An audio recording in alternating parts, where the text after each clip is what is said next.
শ্রী মা সারদা দেবী। সূর্যেন্দ্র মজুমদার মহাশয় চা পান না করিয়া ধ্যান জপাদি কিছুই করিতে পারিতেন না।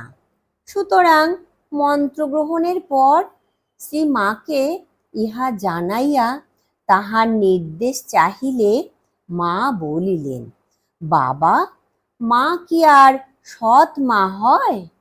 তোমার যেমন খুশি আগে খেয়ে নিয়ে পরে ধ্যান জপ করবে। নলিন বাবুকে শ্রীমা পুলি পিঠা খাইতে দিলেন। তাহার জননী দেহ ত্যাগ করায় তখন তাহার অসহ্য চলিতেছে। সুতরাং এই অবস্থায় উহা খাওয়া সম্বন্ধে মায়ের নির্দেশ চাহিলেন। মা বলিলেন, তাতে দোষ কি বাবা? আমিও তো মা, আমি দিচ্ছি, এখানে কোনো দোষ নেই।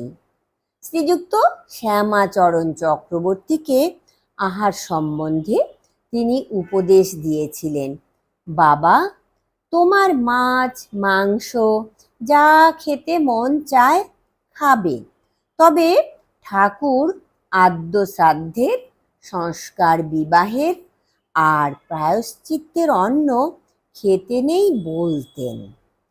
জনৈক স্ত্রী ভক্ত জিজ্ঞাসা করিলেন, মা, স্ত্রী লোকেদের অশুচি অবস্থায় ঠাকুরকে পুজো করা চলে কি?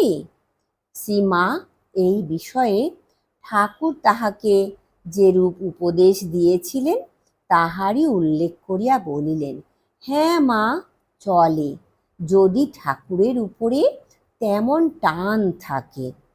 তুমি পুজো করো, কিন্তু মনে কোনো দ্বিধা এলে করো না।